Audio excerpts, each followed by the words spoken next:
sendo remunerado, que muitas das vezes poderá acontecer com algum dos senhores, em algum momento, não tira dele a necessidade de ter uma vida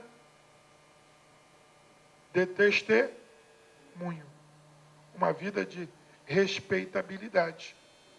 Então, o capelão, ele precisa ter uma imagem estruturada e uma imagem que as pessoas olhem e queiram estar com o capelão, queiram ouvir o capelão e entendem que aquele capelão, que aquele sacerdote é uma pessoa que pode transmitir alguma coisa para a vida deles. Quem está lá no leito de dor, quem está no asilo, quem está no orfanato, ou está numa prisão, o que ocorre com essa pessoa? Essa pessoa, ela está impossibilitada, muitas das vezes, de conhecer e de ver o testemunho de vida do capelão. Porque o capelão só o visita semana em semana, uma vez por mês. Mas a pessoa que está na empresa, que está no setor público, que está convivendo diariamente com o capelão, precisa enxergar nele, na vida dele, que ele tenha condições de estar prestando essa assistência tão necessária para a vida dele. Se a pessoa não conseguir transmitir isso, fica o quê? Invalidada a sua atuação. Por exemplo, eu soube notícias de um capelão nas Forças Armadas que teve uma conduta imprópria aonde estava atuando. E aí transferiram ele para um outro estado para que ele pudesse exercer a sua atividade de capelania. Ainda assim, não foi possível, porque a conduta dele foi tão inapropriada que a fama chegou primeiro do que ele lá. E aí, a assistência dele ficou o quê? Comprometida. Ficou impossível de ser prestada. O que o setor público fez? O designou para estar atuando em outra área do setor público. Por quê? Ele, como capelão, não servia mais.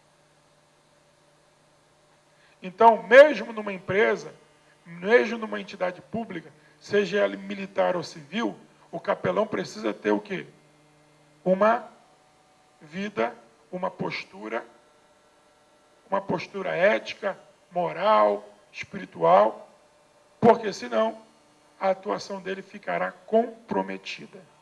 E uma vez comprometida, ela o quê?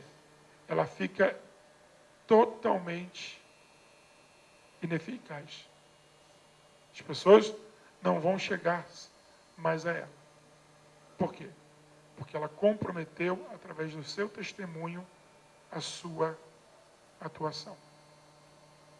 Então, pensar em capelania, se eu vou ser capelão, eu vou ter uma carteira, eu vou estar atuando, mas eu quero me arriscar a dizer aqui que o capelão precisa ter o quê?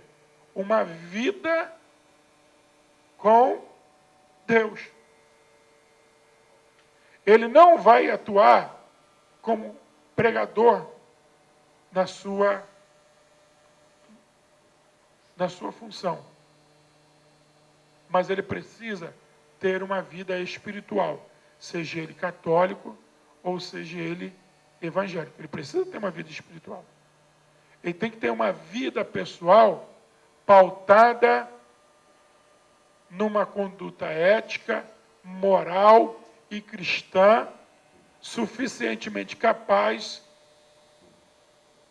de dar a ele todos os elementos, todos os requisitos para que ele possa exercer a capelania sem ser envergonhado, sem ser rechaçado, sem perder a eficiência da sua atuação. Por quê? Porque a capelania não é uma coisa técnica, ou, em outras palavras, eu tenho essa habilidade aqui, eu sei falar bonito, eu sou um motivador, eu tenho uma série de elementos de dinâmica de grupo, então eu vou aplicar essa dinâmica, eu vou aplicar uma homilética, eu vou fazer determinados procedimentos aqui e a minha atuação já vai ser, eficaz.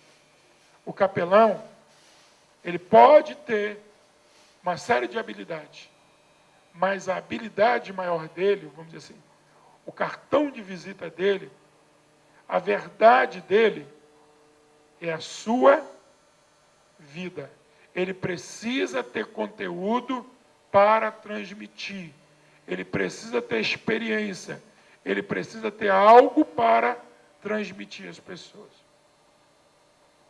Os órgãos públicos pedem que aqueles que querem se habilitar a fazer um concurso público para serem capelães, que eles tenham experiência ministerial, que eles tenham uma referência da convenção ou igreja a qual pertencem, que tenham idade mínima, que sejam ministros, sacerdotes da religião que pertencem. Em outras palavras, eles querem que os candidatos tenham algo a oferecer, e tenham testemunho, e tenham referência. Então,